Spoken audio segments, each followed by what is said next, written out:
Vlogger, i-welcome natin si, kapangalan ko pa siya, Antonio Magno Carranza. Ayan, magandang hapon and welcome. Ayan, okay. Paano ka tawagin ng mga friends mo? Anton lang po. Anton, okay. Actually, yung, hindi ba okay. Yung friend ko na nasa States din ngayon, sabi niya, Tony, palitan mo, mas maganda yung Anton. So, Anton ka kung tawagin ng mga friends mo. Opo. Okay. Ako naman, nasanay naman ako ng Tony, although magkapangalan tayo. Antonio Magno Carranza. Talagang buong-buo, ah. Parang Spanish para panindigan ko na yung pagiging Spanish sounding ng name. Kasi parang weird yung Spanish English combination, American combination. Talaga. Okay. And based nga dito sa munting research ng aming producer, matagal ka rin nagturo ng chemistry? Sa public school po mga 3 years. 3 years. Anong major para ang kukunin para makapagturo ka ng chemistry? Science? Talagang chemistry po. Chemistry talaga. Major in chemistry. Talagang may major in chemistry. Pero after 3 years, mukhang bago natin pag-usapan yung iyong medyo pinipersonal mo na kita, Anton. Bata pa naman ho ito, kaya Anton ko na lang siyang tatawagin. Although dapat okay. So 3 years ka rin nagturo. Yeah, 3 years plus 1 year in private school pa. And after 4 years, ayun, nag-decide ka na dito sa pagtuturo mo naman sa mga Koreano. Yes. Pero kailan naman pumasok yung pagiging vlogger, photographer mo? Was it before pa na nagtuturo ka, kung hilig mo na yan, or saan siya pumasok dun sa flow ng iyong buhay? Ayun pa, nung nagsimula akong magturo din ng ESL. So sa company pa, sa Ortigas kami nag-office dati. Kasi ngayon po, freelance ako, so I work from home. So I have my own students na direct nag-aaral sa akin. Pero, I started with the company, tapos dun po nagsimula rin yung vlogging. Influenced by a friend or hilig mo talaga? I think I figured it out sa sarili ko lang, na-discover ko lang po siya. Talaga? Tapos nag-evolve na. Okay. And maganda rin 'yon dahil kumbaga ikaw yung nagba-budget ng time mo, 'di ba? Parang hindi ka dinidiktahan na walang nagdidikta sa ng oras, kasi nga yun minsan yung kagandahan ng freelancer ka, 'di ba? Apa. Hindi kumbaga parang kontrolado mo yung iyong oras. Alright, pusangkalye.net, yun yung site mo. Opo. Sige nga, medyo kwentuhan mo kami, a short story behind Pusang Kalye. Bakit ito yung napili mo na pangalan do sa iyong travel blog? It started, parang nag-evolve na lang po siya. It started as salingpusa.com. Saling pusa muna kasi as a new blogger. Parang wala akong alam isulat, kundi mga personal things, yung emotions, yung mga, parang diary talaga. Online diary yung nangyari. Saling pusa. And then, eventually, in 2008, I started traveling sa Boracay. Yung pinaka parang That's your first, introduction. yung first na travel, yung Boracay. Di naman po sa first, but first as a blogger. As a vlogger. Doon ako parang nagsimula. So, ginawa ko siyang pusang gala. Ganyan. Tapos, mahal ang travel so you have to sustain that. Right? So, ordinary lang naman akong worker. So, medyo nag-slow down yung travel. Sabi ko, nakakaya naman itong pusang gala yung pangalan ng site ko, pero hindi ako masyadong tumatravel. I'm just staying around Manila. So, ginawa ko na lang siyang pusang kale. So, para kahit ano na lang around town na ma-experience ko, I can basically write about that. Alright. Ito yung ikatlong pagkakataon na, kasi in the past naririnig nyo dun sa mga vlogger na bisita natin dito, sabi niya hindi raw naman na ganong kamahal yung magbiyahe, pero siguro hindi mo ina-avail ng ibang mga vlogger, kaya para sa kanila is kumbaga hindi nila na-feel na mahal yung magbiyahe. Bakit mo nasabing mahal yung magbiyahe? Talagang ikaw nagsushoulder ng lahat-lahat. When I started pa, most talagang ako. Lately, I've been getting sponsorships then, free airfare, hotel accommodations and stuff. Pero mahal pa rin. Magastos pa rin. Siguro sa kanila kasi, I don't know kung sino yung naging guest nyo in the past, pero maybe they are backpackers. Yeah. So, hindi ko kasi kaya mag-backpacking. So kaya medyo talagang mayroong talagang expenses talaga na, no? Oo, nakaalat. No. It's either I save up and then bago mag-travel, or kung wala, no travel na lang. Parang gano'n. Okay. Pero hindi mo ina-avail, di ba? Mayroon tayong mga buy tickets now then fly later. Hindi mo tinatry. Yung airfare talaga, ina-avail talaga yan. Ina-avail talaga yan. Hindi mo na kailangan sabihin na, I don't want kasi budget airline or what. Talaga ina-avail yun. Para yung pera mo, itoon mo na sa ibang bagay. Pagkain, kasi kung bibilhin mo yun doon sa time ng flight mo, talagang mahal yun. Samantalang kung bibilhin mo siya ng maaga or doon i-avail mo yung mga promos na yun, tama yung sabi mo, Anton, pwede mong gamitin na lang yung pera ng pamasahe doon sa ibang mga bagay. Oo, marami ka na may experience. I remember yung first time ko yung Singapore namin dati. Hindi ko alam yung mga promo na yan. 14,000 for me and my wife. So, tapos lately, nare-realize ko, 14,000, dami ko na sana nabili or na nakain out of that amount. So, parang, it's a learning experience. So, learning experience. Kumbaga, parang along the way, natututo ka kung dati, parang akala mo yun na yun. Ngayon, marami palang pupwede pa. Yes. Okay. So, 80 provinces meron tayo sa Philippines. Oh my goodness. I think, okay. 80.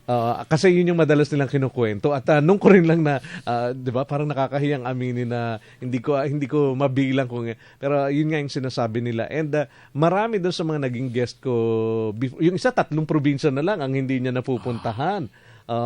In your case, Anton, kasi parang ang sa'yo naman is not only our local destination, even abroad, mukhang talagang, kumbaga hindi mo na kinoncentrate yung ating destinations dito.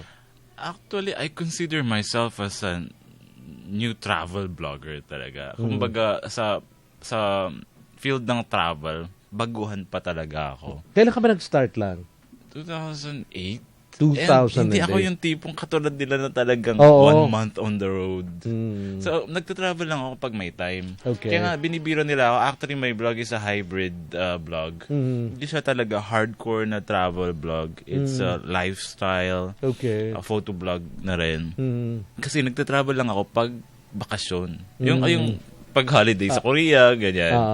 So, whenever I get the time, weekend lang, ganyan. So, hindi talaga ako yung hardcore travel yung katulad nila na talagang parang from one destination to another. Tapos, pupunta sila sa isang city, tapos gagalugarin nila yung buong probinsya, yung mga ganyan. Hindi ko kaya no? Tuhog nga kung tawagin nila. Ayun, so ikaw ay, kumbaga, iba yung pamamaraan ng iyong Sabi nga nila, I'm not a travel blogger, I'm a blogger who travels daw. And the difference is, of course, dinidetali ko. Kung ano man yung napuntahan ko lang, dinidetali ko talaga sa blog ko kung ano yung experience. You mentioned Boracay as the first destination mo nung nagsimula ka. Your first impression sa Boracay, dahil ang dami namang kwento about Boracay before. So, you are also aware na, diba, magaganda yung bang description nila, yung naririnig mo, yung nababasa mo about Boracay. Personally, yun din ba yung nakita mo the very first time na umapa ka dun sa Boracay? Lumampas naman sa expectations. Lumampas pa sa expectation. And then, I've been to the place 4 times. Okay. And, laging masaya. Laging nandun pa rin yung urge to go back. Boracay is Boracay. I'm a big fan. It reminds me tuloy yung friend ko na taga Baguio na sabi niya, Tony, parang bababa ka pa lang, parang you're looking forward, kailan kaya ulit ako aakyat ng Baguio? So parang ganon. Ganon ang feeling mo na kahit ilang beses ka pang makarating, yung excitement mo pagpupunta ka doon hindi nawawala. Yes. I'm a big fan. Okay. So, Boracay, 'di ba? In the past maraming mga issues na diyan, pero although hindi naman natin isa-isahin yung mga pero congested na daw, tsaka ano yung mga observation mo sa Boracay? Yun nga, sabi nila, touristy masyado, no? So, ayaw na ng mga ibang travel vloggers yun. Meron nga isang travel vlogger na yung first time niya, tas sa Boracay, hindi niya nagustuhan. He wrote about it sa vlog niya. Sabi niya, hindi ko gusto. And then later, nang bumalik siya, may na-experience siyang bago. And then sabi niya, I changed my mind. Gusto ko na ang Boracay. Alam mo yun? Depende yun kung anong hanap mo eh. And the good thing about Boracay is, kasi yung concentration lagi ng mga first-timers doon sa Long Beach. Okay. Pero pwede kang mag-island hopping and you could see the other side of Boracay. Puka Beach, for example, I'm a big fan. Tapos, yung may mga malilit na coves din doon sa kabila, sa may Bulabog area, yung area na yan. Yan. Pero, marami. Alright, iwan natin yung Boracay. You're from Pangasinan, di ba? And Pangasinan is famous for your 100 Island. In-explore mo din ba yung inyong destination na yun sa Pangasinan? Explore, yeah. Lagi ako sa 100 Islands. Sawa na ako dun. Parang palengke sa akin. So at least, kumbaga, hindi ka naman nila pwedeng sabihin na, kasi I'm from the province of Oriental Mindoro, pero honest ako na sabihin na isang beses pala ako nakakapunta ng Puerto Galera. So at least ikaw naman hindi. Kumbaga yung destination na famous sa inyo is alam mo naman yun, pwede ka magkwento about doon. Yes. Ako napakalimitado ng pwede kong sabihin about Puerto Galera, 'di ba? Kahit medyo nakakahiya. Anyway, speaking of Puerto Galera, nakapunta ka na rin ba doon? Opo. Comparison between Boracay and Puerto Galera. Saan sila nagkakaiba? Ano yung parang napansin mo na, mayroon nito sa Puerto, wala nito sa Boracay? I think there's no comparison. Parang magkaibang level sila eh. So you can really compare Puerto Galera to Boracay. Siguro yung party component. Mayroong isang vlog sa abroad na parang nirank nila yung mga top 10 party places to be seen in Asia. Parang Boracay is number 9, while Puerto Galera is number 3 or number 4. Yeah, so mas gusto nila yung as a party destination yung Puerto Galera. Pero not to compare talaga with Boracay. It's a different thing. Yes. So, hindi naman siguro napaghambing lang ho, pero of course may kakanyahan yung may pareho eh. Saka ito lang quick fix yung Puerto Galera. During Holy Week kasi kami nagpunta doon At yung nangyari din sa amin, hindi ako nakaplano. So parang anong tawag doon? Nagpanic na ako. Saan ba ako sisiksik Holy Week? This is my chance na magkaroon ng break. So, Puerto Galera yung choice. Parang yun na yung pinakamadali Parang if you want to get away, you want to party, Puerto Galera. Tapos, Boracay is nagiging mas accessible na siya ngayon, pero hindi pa rin ganun ka-accessible. Correct. Compare dun sa pagpunta mo ng Puerto Galera. Okay. Ano pa yung mga you mentioned, of course, your province, Boracay. Ano pa yung mga destination na napuntahan mo dito sa ating bansa? Lately, Aurora. Yung pinaka-latest namin, Aurora. And nagustuhan ko rin siya kasi may surfing component. May waterfalls. Okay. May cultural component. So, nagustuhan ko yung Aurora. Other side naman sa Pacific ng Luzon. Yes, And Aurora made me realize na magandang Luzon. Diverse ang Luzon. Parang sabi ko sa sarili ko, tayong mga taga Luzon, we always look to Visayas, to Mindanao, na parang sabi na, ang ganda-ganda ng I'm not saying na hindi maganda ang Visayas, pero I think we don't see Luzon the way we should see it, na ang diverse ng mga destinations dito. Mount Pinatubo is a personal favorite. All right, you mentioned Mount Pinatubo. If I'm not mistaken, today is the anniversary of the eruption of Mount Pinatubo. At buy a copy of Tempo. Ayan, para makita ho ninyo yung ano doon, yung isang kuha ng ating photographer nung eruption ho ng yung iniwan ng eruption is a lake na ngayon is a destination. Yes. It's amazing kung paano ang nature could be so devastating and destructive, pero at the same time, after a few years sobrang ganda na ng yes. Nakabangon yung mga naapektuhan, and Pinatubo is now a destination. Yes. Okay. So, yun nga yung sinasabi natin, Anton, na siguro mas maganda na bago natin kasi maraming mga Pinoy na masyadong banyaga sila dun sa mga destination natin. Parang given a chance, gusto nila pupunta ng Hong Kong, gusto nila sa Thailand. Ganyan din ako dati. Pero paano na bago yung mentality mo na yun na parang, teka muna, Pinoy ako, ito muna nga alamin kung mga destinasyong meron dito sa Philippines. Boracay changed everything. Kaya doon doon nagsimula. And then, talagang concentrated ako mostly Philippines talaga. Pero before that, parang ang mentality mo rin nun is bago mo puntahan yung ating mga destination, mapuntahan mo muna yung ibang mga... Nandun yung eagerness to discover something new, and we feel na when we go abroad, we experience something new talaga. Masatisfy natin yung urge na yun. Pero sa Pilipinas, walang tatalo. I remember nung pauwi kami from Hong Kong, I don't know what happened, pero nasa plane kami. Tapos parang nakikita ko yung mga clouds, pabalik ng Manila. Tapos sabi ko, na-miss ko yung mga beaches sa Puerto Princesa. Parang biglang pumasok yun sa utak ko. I don't know why.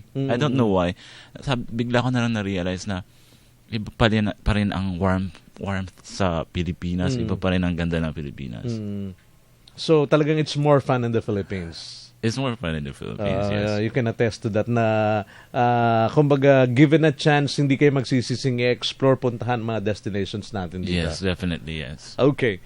Just Mark Isguero, Paranaque, mayroon siyang tinatanong dito. Good PM, Kuya Tony. Ask ko lang si Sir Anton, kung nakapag-travel na ba siyang nang mag-isa, ano kaya ang advantage when traveling alone or kung may kasama? Thanks po, curious lang. Na-try mo na ba both may kasama at saka wala? Laging may kasama po eh.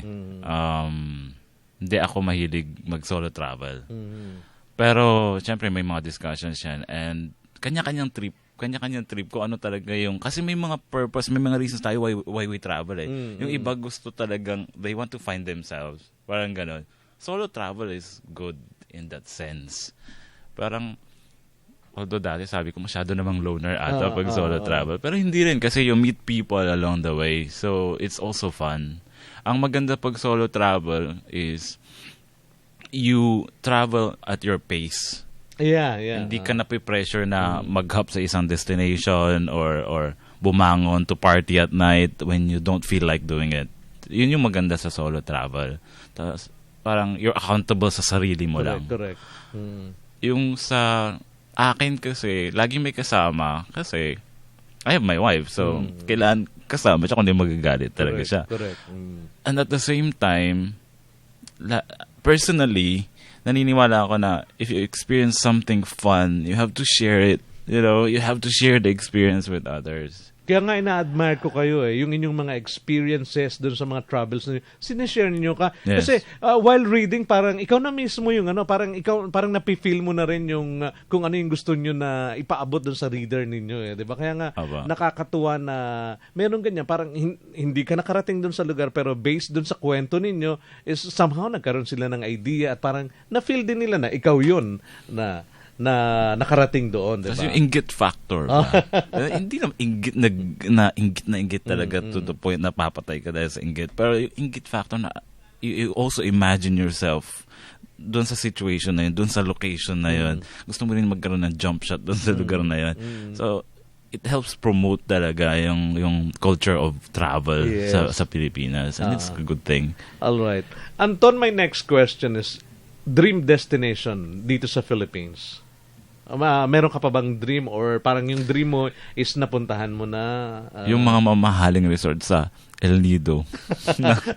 na hanggang ngayon wala pa sa... Ang mahal daw doon. Wala pa sa income level. Anong tawag doon? Sa kaya ng budget ko. Yun yung mga... Kailangan pag-ipunan talaga. So Palawan, kumbaga yung mga beaches natin doon sa Palawan. El Nido. Timong Coron po. Honestly, hindi pa ako nakakapunta ng Coron. I'm so looking forward to that. Mm-hmm.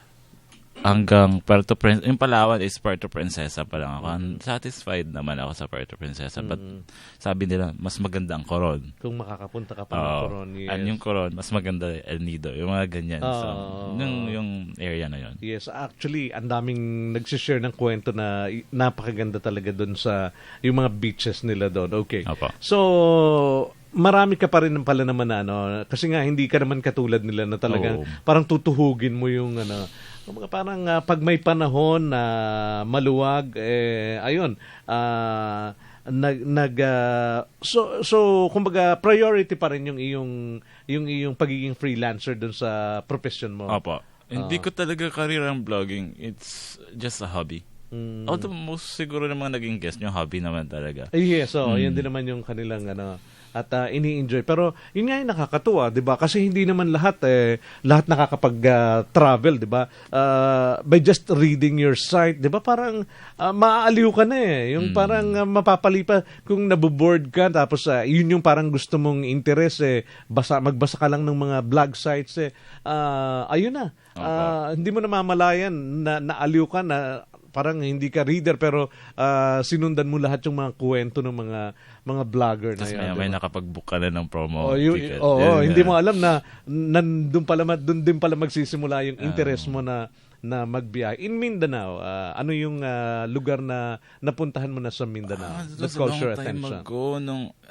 We will be in Davao this weekend actually. We'll be flying this Sunday. First time pa lang sa Davao. Pero nung high school ako, pumunta na kami ng Mindanao. Iliga. Pero first time itong weekend sa Davao? Sa Davao. So dati, nagpunta na rin Mindanao. Pero Iligan yung Iligan, Oroqueta, northern, more on northern Mindanao dati. Cagayan de Oro. It was a long time ago.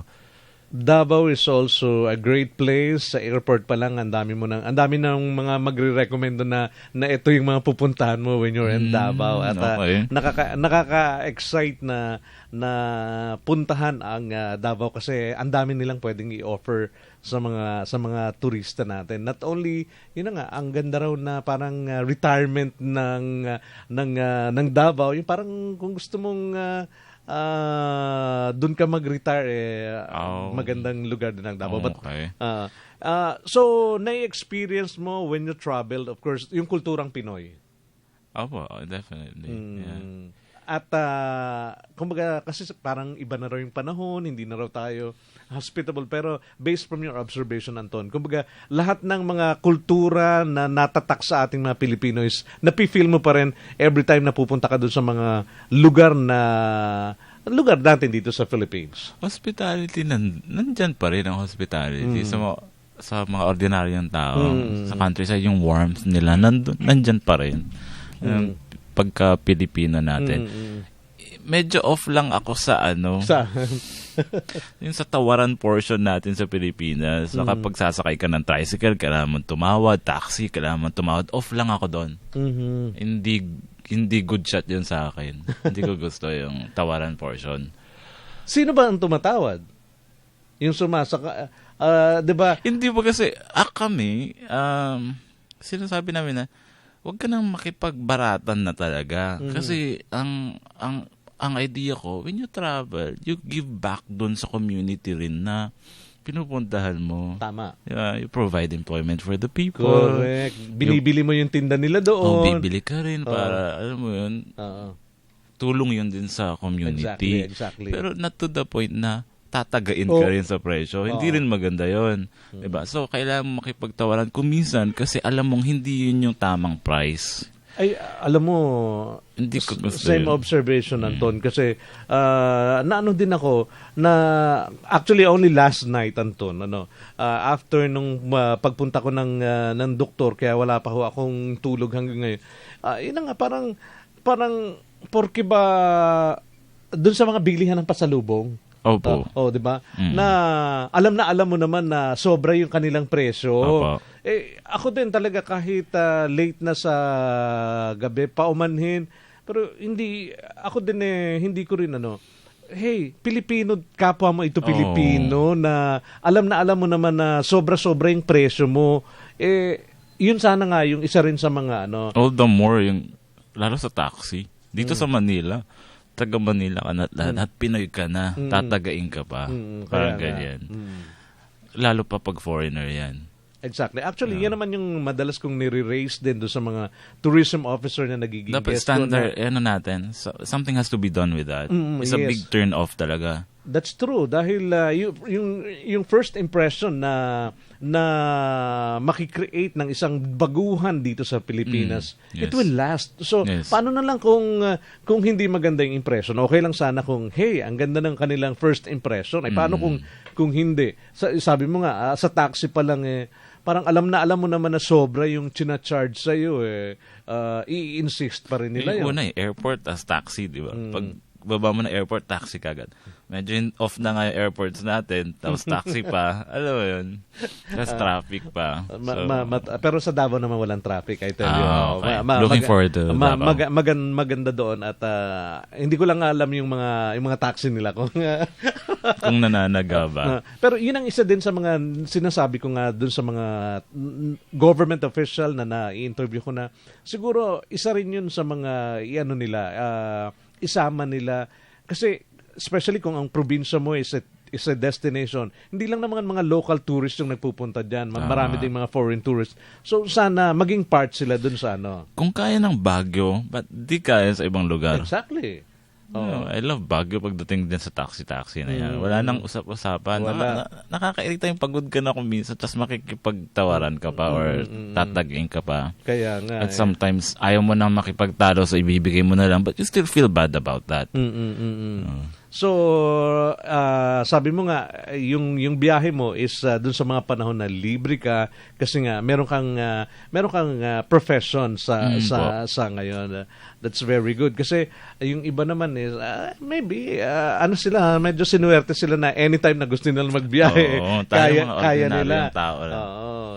Para makapagbiyahe medyo yung iba talagang nag-iipon. Pero at least natuwa ako na coming from you is maganda ang ating mga destinations dito. Kumbaga hindi tayo mahihiya na sabihin na hey, find time to visit my place. Ito yung mga yun ang gusto ko, hindi yung although 'di ba may mga negative din kasi tayong naikukuwento doon, may mga na-experience din tayo but overall maganda yung ating mga destinations. Maganda yung destination, pero the way to get there medyo talo rin tayo doon. Kung if we're to talk about yung other components, pero yung destination itself, the best talaga walang tatalo, especially beaches.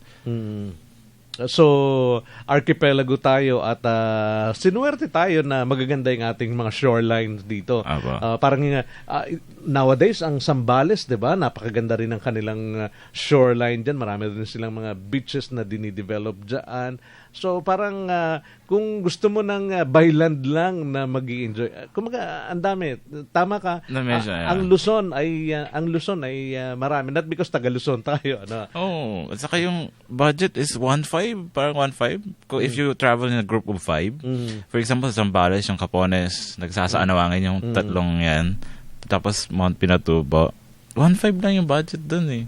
So, kaya mararating mo na yung mga lugar na yun. So, ikaw yung pag nagta-travel with your wife or kung sino man, parang my friends, yes. Parang mayroon kang day-to-day na this is the budget na kailangan kong gastusin within the day or hindi naman ganoon. Approximate lahat. Pero hindi yung stricto na ito. Within Kasi pinakamahina ako doon sa budgeting side. Tapos very impulsive buyer din ako. So pag may nakitang bili, may magkain, nagutom bili, very impulsive ako eh. So approximate lahat. So gaya ng sinabi ko, nag-iipon talaga bago mag-travel. Hindi yung kung hindi okay yung income, wag na, cancel. Ganun ako. Kumbaga, basta't nagbiyahe ka, you're ready. Yes, I have to be ready. Okay. Maaring yung mga nakikinig at nanonood sa atin na this afternoon ay nagkaroon sila ng interest na pwede pala eh. Ano yung pwede mong maibigay na tips dun sa mga after na marinig nila yung kwentuhan natin? Pwede rin pala akong pwede ko rin pala ano yung pwede mong ma-share sa mga gusto rin na magbiyahe at ma-experience din yung mga kinukwento natin sa kanila ngayon. Ano ba yan? Marunong ka lang mag-Google, marunong ka lang mag-research online, makakatipid, ang laki na natitipid mo. Yung sinasabi ko kasi magastos pa rin. Kasi magastos ako pag sa labas. Pero yung mismong entrance fees, yung mismong airfare, malaki na yung natitipid ngayon talaga. Mura makakamura ka na. As long as marunong ka mag-Google. Marunong ka mag-search. Kasi yun eh. Yun. You can plan for your own trip. Na-try mo na yung homestay, 'di ba? Isa 'yan sa mga kampanya ng DOT na 'di ba, doon sa mga nagtitipid na nagbabiyahe, 'di ba? Meron namang homestay or may mga lodging houses or basta yung mga ang importante naman doon makakapagpahinga ka sa gabi dahil the next day I'm sure meron ka may lakad ka, 'di ba? Homestay, I'm not familiar with that. What do you mean? Kasi sa Aurora, sa homestay kami. Hindi naman po laging hotel talaga. It's a combination of pang-budget din. Pero basically, ang sinasabi ko kanina, at the end of the day, kailangan ko ng bed na mahigaan. Hindi ko kayang matulog sa kung saan-saan. Siyempre, pag tumatanda ka na, yung mga back pains, for example. So, I need to secure a bed. Homestay, yes. Very good din. Kaya nga, nagustuhan ko yung kampanya na yun ng DOT na hindi, kumbaga, kasi nga, meron naman talagang nagbabiyahe na nagtitipid. So, at least, may mga choices sila. Yes. Kumbaga, hindi naman siguro kamahalan yung i-charge sa'yo kung homestay yung pinili mo. Kasi sa Baguio, ganyan yung aming ginawa and we're very lucky dahil talagang sanay sila talaga na may kasama silang ibang tao talagang i-offer nila yung lahat sa iyo doon sa kung magkano man yung inyong napagkasunduan. So kumbaga ang dami mong pwedeng gawin kasi hindi naman lahat nga ng mga traveler ay marami pera. Diba? Opo. Nag-homestay rin kami. Akala ko kung ano yung homestay. Nag-homestay rin po kami. Maganda doon kasi parang bahay mo talaga. Oo, kaya nga. At yun na nga, nagkakaroon ka ng chance na ganito pala sila.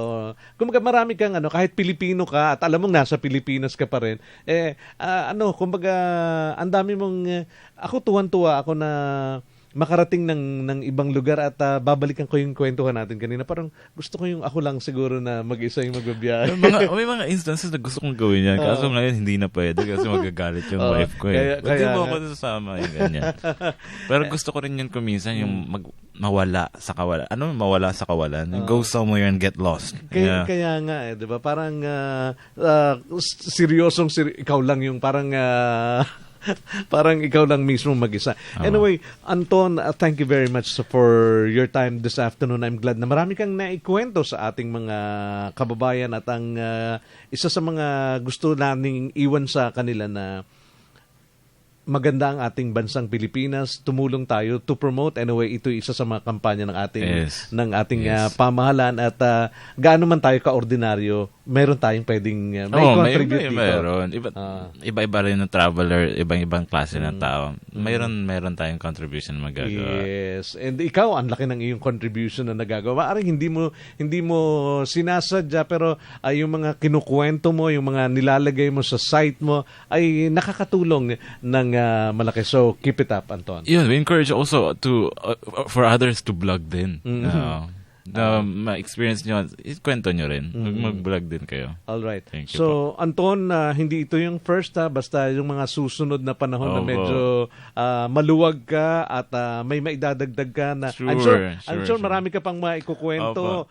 Kaya feel free and you're always welcome dahil mas maganda na galing mismo sa inyo yung pagkukwento. Thank you po. Thank you very much. Guys, nako, ang bilis-bilis ho ng oras. Pasensya na yung aming Hong Kong destination. Ang dami pa ho dapat pero mas gusto ko ho na magkwentuhan kami ng aking bisita. Kaya sa susunod na lang ho and sabi ko nga sa kanya meron tayong open invitation na kung kailan siya maluwag after nung kanyang mga biyahe pang mga susunod sana maging guest ulit natin siya dito sa program. Happy weekend po sa inyong lahat. Babalik ho ang ating biyahe Monday na. So muli po ang aming pasasalamat sa lahat ng mga nanood, sa lahat ng mga nakinig. Tabayanan po ninyo ang Healthy Chat at Sunshine. Tara na, biyahe tayo, kasama ang pamilya, barkada at buong grupo, para mag-enjoy ng todo. Halika, biyahe tayo, nang ating makita ang ganda ng Pilipinas, ang galing ng Pilipino. Dito po sa amin, lalawigan ninyo ating sisilipin. Dalawin natin ang mga magagandang tanawin. Tara na't samahan nyo kami sa ating paglalakbay. Dito po sa amin. Inyong napakinggan ang isang oras na paglalakbay at pamamasyal sa himpapawid, biyahe at gimmicks sa isa na namang paglalakbay at pagtuklas sa mga paraisong lugar sa Pilipinas. Ang Perlas ng Silangan. Maraming salamat sa inyong pagsubaybay. Libo-libong mga estudyante ang nagtsatsagang pumila para sa college Naku, entrance exam sa magpapasukan na